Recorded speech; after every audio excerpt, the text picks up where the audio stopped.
Olá, tudo bem? Sejam muito bem-vindos a mais esse vídeo, ao nosso canal. Você que ainda não é inscrito, se inscreva para não perder nada, deixe o seu like e nos acompanhe para mais dicas voltadas para bateristas. Nessa nossa aula de hoje, eu vou falar um pouquinho para vocês sobre teoria musical, mais especificamente voltada para bateristas, tá? Não vou deixar de fora algumas coisas para outros instrumentos, mas essa aula é mais voltada para os bateristas. Vamos lá. A primeira coisa, quando você começa a estudar música, quando você começa a estudar a teoria musical, você precisa primeiro saber sobre as propriedades que compõem aquele estudo que você está fazendo. Então, por exemplo, nós vamos estudar música. Música é composta por sons sucessivos, né? Esses sons sucessivos vão fazer com que essa música seja formada. Então, primeiramente, o que que nós vamos estudar? Nós vamos estudar a propriedade desse som. O que esse som precisa para que ele aconteça, tá? Então, por exemplo, um fazendeiro, para ele se tornar um fazendeiro, para ele ser um fazendeiro, ele precisa ter uma propriedade, ele precisa ter uma fazenda. O médico, para ele ser um médico, ele precisa ter o diploma de médico, ele precisa estudar, ele precisa se apropriar disso para ele ser um médico. Ele não pode simplesmente acordar um dia e falar assim: hoje eu vou ser médico. Não, tem sempre um processo para que isso aconteça. E na música também não é igual. Por exemplo, a propriedade da água, que todo mundo sabe que é o H2O, ela precisa de um átomo de hidrogênio e dois de oxigênio para existir. Se faltar um de oxigênio, ela é água? Provavelmente não. Ela é uma outra coisa, mas não a água. E a mesma coisa aqui com o nosso som, que é o nosso objeto de estudo nessa aula de hoje. O som, ele também, para existir, ele precisa de suas propriedades. E as propriedades do som são quatro. São a duração, a altura, a intensidade e o timbre. E agora eu vou esmiuçar um pouquinho cada uma delas. A duração. A duração, a grosso modo, nada mais é do momento que você toca, por exemplo, bateristas, nós como bateristas, você toca, por exemplo, a caixa da bateria, você golpeia a caixa. Nesse momento que você encostou a sua baqueta na pele, que você golpeou essa caixa, esse momento começa a executar esse som. Então, esse som começa a ser executado. Desse momento que você atinge, que você faz essa ação da baqueta e atinge a pele, que ele começa a produzir o som, até a hora que ele termina, essa é a duração que a gente fala. Então, do momento que você toca a nota até no momento que você termina de produzir esse som, que termina de produzir esse som, essa é a nossa duração. Na partitura ali, você pode ver claramente através das figuras musicais. Essas figuras musicais, elas vão produzir esse som, tá? Umas mais longas e outras figuras mais curtas de som, dependendo da fórmula de compasso. Isso nós vamos chegar daqui a pouco. A segunda propriedade é a altura. A altura é a propriedade do som de ser grave ou agudo, certo? O grave, a grosso modo, é aquele som mais grosso, é o som do bumbo, é o som do surdo, é o som dos tons, são sons mais graves. Então, ele é escrito do meio, da linha do meio da partitura para baixo. Quando o som ele é agudo, ele é escrito dessa linha do meio para cima. Quais são os sons agudos? São aqueles sons, a grosso modo, mais finos, tá? Então, o que que acontece? Os pratos, a esteira da caixa, então são todos sons agudos. tá? Então, esse som para cima aqui, ó, dessa linha para cima, que são os sons agudos, eles podem ser escritos também de uma outra maneira. Então, provavelmente você vai ver um prato escrito com um X, diferente das outras notas, que vão ser escritas com a cabeça normal. Então, para destacar e para colocar esse prato como um prato, então a gente escreve com um X para dar uma diferenciada nisso. A terceira propriedade é a intensidade.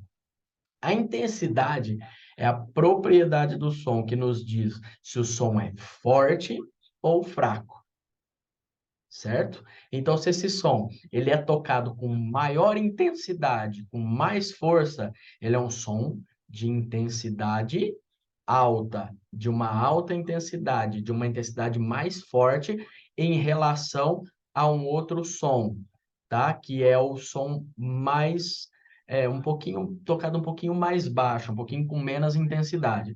Nessa questão aqui, nós podemos ver que em cima da nota ela tem sempre um sinal que vai nos dizer se esse som ele é tocado mais forte em relação às outras notas. Então é muito assim pertinente para a gente ver esse som, dar uma olhada nesse som para ver se esse som aí está sendo grafado na partitura como um som mais forte ou um som mais fraco. Isso faz com que se dê mais swing naquilo que você está fazendo. Então, você pode tocar, por exemplo, um chimbal em colcheia com uma nota acentuada, mais forte, e uma mais fraca. Então, isso vai trazer mais swing para o teu som, certo?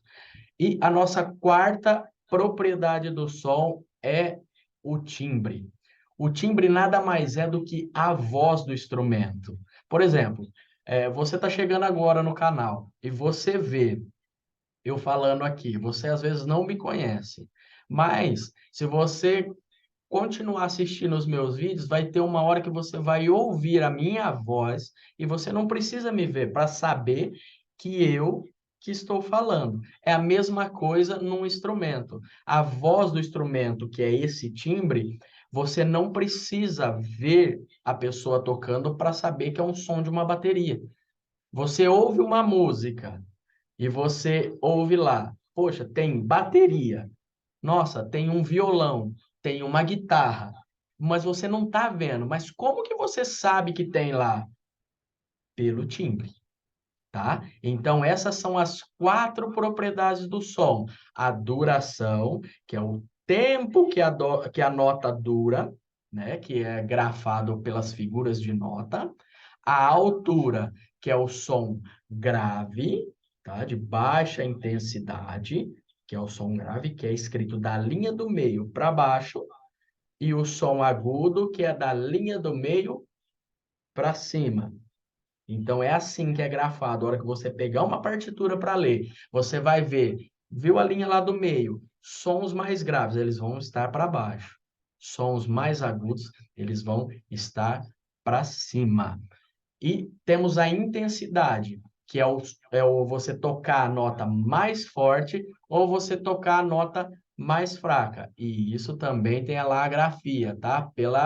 Pelos sinais de intensidade. Então, grafado em cima da nota, é, vai ser esse sinalzinho aqui, um sinal de maior, tá? Da matemática. Então, esse sinal de maior da matemática ele vai dizer que aquela nota em específico, ela tem que ser tocada um pouco mais forte em relação às outras notas que não têm aquele sinal. E a nossa quarta propriedade do som é o timbre. O timbre é a voz do instrumento. É a voz. Você não precisa ver para saber que é aquele instrumento. Por quê? Porque a sonoridade que ele produz, aquele som que ele produz, você já sabe e já sabe diferenciar se é uma guitarra, se é um contrabaixo, se é um violão, um teclado e uma bateria. Ok? Tem especificamente que ter essas 4 propriedades do som. Se ele não tiver uma dessas propriedades, aí já não é som. Então, professor, olha, não tem a duração. Vamos colocar assim, esse som não tem uma duração, ou não tem um timbre. Ele é som? Não, tá? Ele precisa ter essas 4 propriedades para ser realmente um som. Em contrapartida a isso, essa sucessividade de sons, a gente tem a música. Então, com essa sucessividade de sons, a gente forma uma música. E a música também ela tem as suas propriedades, que é a melodia, a harmonia, o ritmo. Tem livros que defendem o contraponto como uma quarta propriedade da música, mas não é um material vasto sobre isso. A maior parte dos livros, ele indica para nós que existe só 3 propriedades da música. A melodia são sons sucessivos, é um som após o outro. Então, por exemplo, se você for dedilhar um violão, você vai fazer tan tan tan tan. Então, isso é uma melodia. Por exemplo, se você vai cantar um parabéns para você, você vai cantar pá pá pá pá pá pá. Isso é uma melodia. A harmonia são sons encadeados, tá? São os acordes. Então você toca, por exemplo, você faz um violão, lá você vai fazer plan, esse daqui é um acorde. Então você vai tocar vários sons ao mesmo tempo. Você vai fazer um acorde no teclado lá. Então, por exemplo, você pega lá e faz um acorde no teclado. Tchan! Isso daqui é a harmonia, são sons encadeados, são vários sons tocados ao mesmo tempo. E o ritmo, que é extremamente importante para nós como bateristas. O ritmo é a alma da música, é a pulsação. Sem ritmo não há música. Professor, mas olha, não tem uma bateria, só tem violão tocando. Tem ritmo? O ritmo, ele não é especificamente só da bateria, mas ele também existe um ritmo no violão, feito com a mão direita. Entendeu? Quando você está tocando um teclado, você pode ver que o cara faz tchá, tchá, tchá, tchá, tchá, tchá, tchá, tchá. Ele faz esse som. Isso daqui é um ritmo que ele está fazendo, tá? Para nós, o ritmo é muito importante, a pulsação é muito importante, tá? Então, é de extrema importância para todo baterista que estude, que se aprofunde, não deixar de lado um estudo de melodia, um estudo de harmonia, que é, sim, extremamente importante. É uma dica para você que está começando agora. Estude também um pouco de melodia, um pouco de harmonia, para você saber o que está acontecendo. Mas é muito importante você se aprofundar na parte rítmica, estudar a parte rítmica, estudar a pulsação, trabalhar com metrônomos, tá? E você estudar livros de rítmica, saber fazer junção de figuras, trabalhar essa parte dessa junção de figuras e saber ter um repertório sobre isso, tá? Então, é extremamente importante você trabalhar com isso. Então, nós sabemos aqui que a propriedade do som tem a duração, a altura, a intensidade, o timbre, e as propriedades da música é composta pela melodia, pela harmonia e pelo ritmo. Agora nós vamos para uma parte um pouco mais prática, tá? Para você escrever uma partitura, você pega lá uma partitura. A primeira coisa que você vê lá, você pega um caderno pautado, um caderno de partitura para você começar a praticar suas primeiras composições ali como bateristas. Você tem uma ideia, eu quero colocar no papel essa ideia. Então, o que que você faz? A primeira coisa, quando você pega um caderno pautado, como o próprio nome já diz, a pauta é a primeira coisa que você vê. A pauta, ela é composta por 5 linhas e 4 espaços. Então, você pode também utilizar a mão, as 5 linhas e 4 espaços.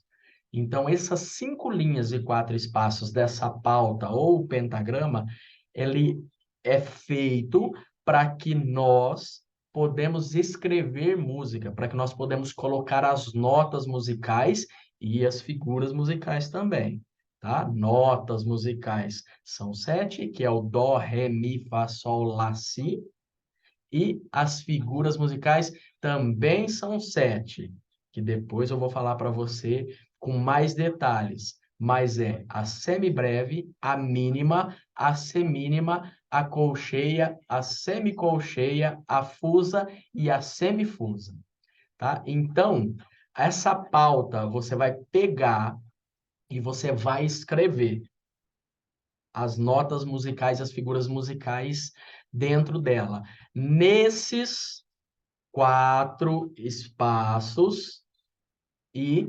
5 linhas que tem aí.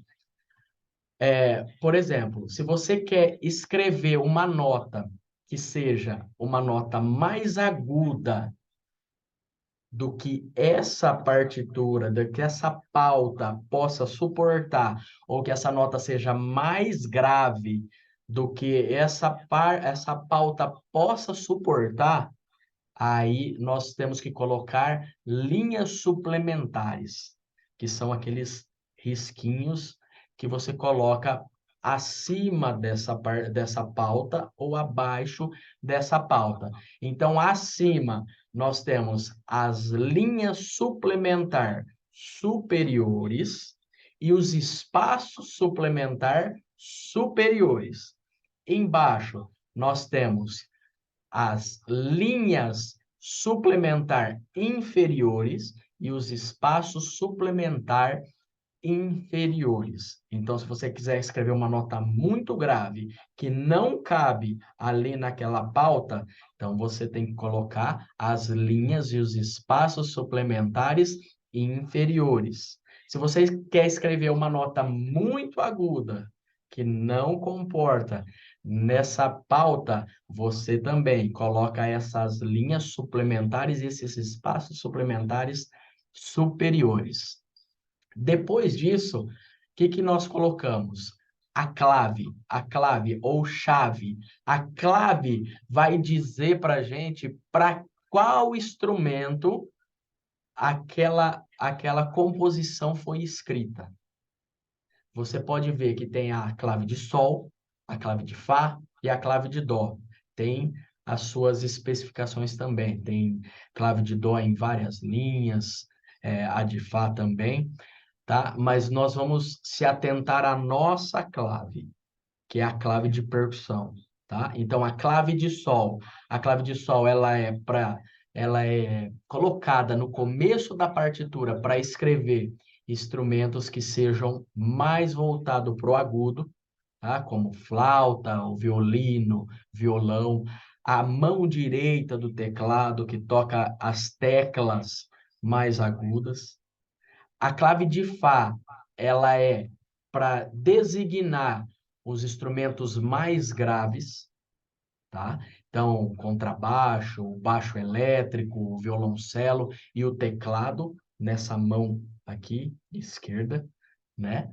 E também a bateria, algum tempo atrás, ela era escrita nessa clave de Fá. Hoje ela já tem uma clave específica, tá? Mas a clave de Fá também era utilizada para essa bateria também, para ser escrita essa bateria. Tem a clave de Dó também, que é para viola clássica, porque é para instrumentos mais médios, tá? E tem a nossa clave, que é a clave de percussão. A clave de percussão são 2 risquinhos assim, tá? Colocados no começo da partitura, que indica que toda aquela música, toda aquela composição ou aquele trecho foi escrita especificamente para instrumentos de percussão, para bateria e para instrumentos de percussão também, tá? Então, a hora que você vê essa nota e essa clave no começo dessa pauta, você já vai saber que essa pauta e toda essa escrita é para instrumentos de percussão e a bateria também, que é um instrumento de percussão. Aí depois dessa clave, nós temos dois números sobrepostos, que é a fórmula de compasso. Aquilo não é uma fração, não é uma fração. Então, você vê lá, 2 e 4 embaixo, não é 2 quartos. Você vê 3 e 4, não é 3 quartos. 6 e 8, não é 6 oitavas. 6 oitavas. Na verdade, aquilo lá são números sobrepostos. Então, é 2 por 4, 3 por 4, 4 por 4, 6 por 8, 4 por 16, certo? Esse número de cima, que é o numerador, ele indica quanto tempo tem dentro de cada compasso. Então, por exemplo, tem 4 lá em cima, no número de cima. Eu sei que eu vou contar de 1 a 4 e vai ter uma barra de compasso para eu mudar para o compasso da frente. Então é 1, 2, 3, 4, mudou. 1, 2, 3, 4. Por isso que quando a música é em 4, você vê que o baterista vai lá. 1, 2, 3, 4. Ele já conta 4 para que toda a banda entre. Então, por quê? Porque essa música está em 4 no número de cima lá. No de baixo pode estar em qualquer outro número aí que eu vou falar depois para vocês. Mas o de cima, ele tem que estar em 4 quando ele conta, certo? Então, por exemplo, 2, ele vai contar 1, 2, 3. 1, 2, 3. Certo? No 6 por 8, já que é um compasso composto, eu indico para vocês contar 1, 2, 3, 4, 5, 6, 1. Tá? 1, 2, 3, 4, 5, 6. Não é porque tá em 6 que você vai contar em 4. Não, porque aí vai atrapalhar toda a banda. Então, o que que acontece? Vocês vão ter que colocar lá, se é o 6, contar em 6. Se for em 4, vai contar em 4. Ok? Então, esse número de cima, que é o numerador, ele pode ser qualquer número. Tá? Você pode usar qualquer número ali em cima para indicar quanto tempo tem dentro de cada compasso que você vai escrever. O número de baixo, que é o denominador, aí já tem uma regrinha. Ele tem que ser 1, 2, 4, 8, 16, 32 ou 64. Ele tem que sim ser somente esses números que eu falei. Ele não pode ser 5, 7, ele não pode. Por quê? Porque o número de baixo, que é o denominador, ele vai indicar qual figura na nossa tabela comparativa que vale um tempo dentro desse compasso. E aí, através desse número de referência, que nós vamos começar a escrever as divisões com metade e dobro, certo? Então, por exemplo, se eu coloco lá um 4 embaixo, o 4 vai dizer que a minha figura de baixo é a semínima, que vale um tempo. Por quê? Porque a figura 4 é a semínima. Eu vejo, até chega muitos alunos para mim aqui, que me falam assim, eu pergunto assim, por exemplo, uma semibreve, qual é o valor? Aí ele fala assim, 4 tempos. Não, não é 4 tempos. Por exemplo, se essa semínima vale um tempo, sim, ela é 4 tempos, certo? Mas se eu modificar esse número de baixo, ela vai valer um outro tempo.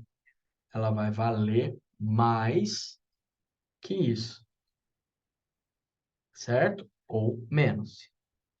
Então é isso que eu falo para vocês. Tem que tomar muito cuidado, analisar essa fórmula de compasso. Essa fórmula de compasso. Pegou a partitura na mão, viu lá, clave, escrito para percussão. A próximo passo, a fórmula de compasso, número de cima, que é o numerador, quantidade de tempo que tem dentro de cada compasso. Número de baixo, a figura que vale um tempo. Então, na nossa tabela comparativa de valores disso, o que que acontece? A semibreve, ela tem a proporção 1. 1. Proporção 1. Então, a semibreve é a figura 1. A mínima é a figura 2. A semínima é a figura 4. A colcheia é a figura 8. A semicolcheia, a figura 16. A fusa, a figura 32. E a semifusa é a figura 64. Depois vocês pesquisem tabela comparativa de valores de figuras musicais, que aí você vai ter tudo isso na mão para vocês estudarem e decorarem essas proporções. Então, por exemplo, é, vamos pegar lá o compasso de 4x4, que é o mais usual. O 4 de cima, ele vai dizer que dentro de cada compasso desse existe 4 tempos. O 4 de baixo, ele vai dizer que a figura 4 vale um tempo. Essa figura 4 é a semínima. Então, vamos lá. 4. Em cima, nós temos a mínima, que é 2, que é a figura 2. Embaixo, nós temos a colcheia, que é a figura 8. Então, vamos lá. Lembre aí, vamos recordar, ó. Mínima em cima, e embaixo, colcheia. Quanto mais você descer essa tabela, você vai tendo as metades. Então, por exemplo, nós temos a semínima aqui, 4. Nós temos a colcheia aqui, 8. Então, a colcheia é metade dessa semínima. Tá? Então, semínima, colcheia é metade e em cima é o dobro. A mínima é o dobro dessa figura aqui, 4, dessa semínima. Então, vamos lá, ó. Semínima vale um tempo. Ela preenche um tempo dentro desse compasso de 4.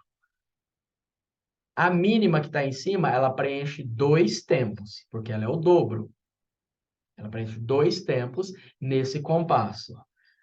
A colcheia que está embaixo, ela é metade. Então, ela preenche só metade desse tempo. Então, para que eu possa preencher esse tempo aqui da semínima, eu preciso colocar 2 colcheias. Uma preenchendo meio tempo e a outra preenchendo o outro meio tempo para dar essa semínima. Aqui em cima, 2. Então, essa daqui preenche 2 tempos dentro desse compasso. A semibreve também vai ser o dobro. Então, ela vai preencher 4 tempos dentro desse compasso. Entendeu como funciona? Então, quanto mais para baixo vão ser as metades, para cima vão ser o dobro. Então, vamos lá, ó. Semínima, 1. Para baixo tem a colcheia, que é metade. Para baixo dela tem a semicolcheia, que é 1/4 desse tempo. Então, para preencher essa semínima, se ela é 1/4, eu preciso colocar 4 notas. Eu vou ensinar para vocês uma coisa bem assim, bem esdrúxula mesmo, para vocês entenderem. Como se eu tivesse um banco que só cabesse R$ 4. R$ 4. Então, eu tenho lá R$ 1 da semínima, 50 centavos de cada colcheia, 25 centavos de cada semicolcheia. R$ 2 dessa mínima e R$ 4 dessa semibreve. Então, se eu quiser preencher um compasso inteiro, preencher esse banco, eu posso colocar uma semibreve que eu já preencho. Eu toco uma vez, tá, já preencheu esse compasso, certo? Ou eu posso colocar R$ 2 e R$ 2, duas mínimas. Eu toco tá, tá, entendeu? Duas mínimas. Essa preenche daqui a aqui e essa preenche daqui a aqui. Esse 4 tempos. Eu posso colocar 4 figuras de R$ 1, que é essa semínima aí. Aí eu toco tá, tá, tá, tá. Ou eu posso colocar 8 figuras dessa de 50 centavos, dessa colcheia, ó. Tá, tá, tá, tá, tá, tá, tá, tá. Perceberam que é um aqui no tempo, na cabeça, nas cabeças de tempo, e um toque fica nesse contratempo. Tá, tá, tá, tá, tá, tá, tá, tá. Ou eu posso também trabalhar divisões, que é isso é o que eu falo para que vocês estudem muito isso daí, muito, divisões, vocês pegarem livros e estudarem divisões. Eu posso colocar, por exemplo, uma mínima preenchendo esses dois e posso colocar duas semínimas. Tá, tá, tá. Ou eu posso colocar duas semínimas e quatro colcheias. Tá, tá, tá, tá, tá, tá. Então, isso são os livros de divisões musicais que vocês vão pegar e vão estudar, e vocês vão tendo esse repertório. E esse repertório é muito importante para que vocês tenham uma liberdade criativa, principalmente a respeito de um assunto que tem um tabu muito grande, que é viradas, né? Tem muita pessoa que fala assim, nossa, eu não consigo fazer muita virada, ter muitas viradas diferentes, ter um repertório de viradas. O que que eu indico para você? Que você pegue esses livros de divisões musicais e faça isso. Você pegue essas divisões, pratique primeiro no pad de borracha e depois distribua na bateria. E aí, o que que acontece? Vocês vão ter esse repertório de viradas e esse repertório de divisões guardado na cabeça. Então, isso é muito importante para todo baterista, para todo percussionista, estudar rítmica, estudar muita rítmica mesmo. Tem é, Pozzoli, tem o ritmo do Bohumil Med, tem A Rítmica do Brasil, que é um livro espetacular sobre essas rítmicas. Tem livros do Rui Motta sobre isso, tem livros do Gramani sobre rítmica. Então, assim, uma dica que eu dou para vocês, estudem bastante essas rítmicas, peguem livros sobre rítmicas e estudem bastante. Tente exaustivamente esgotar, tá? Esgotar isso. É isso que eu falo para vocês, tá? Então, eu deixo aqui o meu abraço. Não esquece de se inscrever no nosso canal. Não esquece de deixar o seu like, o seu comentário, que isso ajuda muito a gente ter um norte para onde nós vamos e o que vocês querem a respeito do nosso canal e de ver mais vídeos, tá bom? Então, um grande abraço. Assista bastante esse vídeo e pratique muito. Depois eu volto com mais dicas para vocês. Até mais.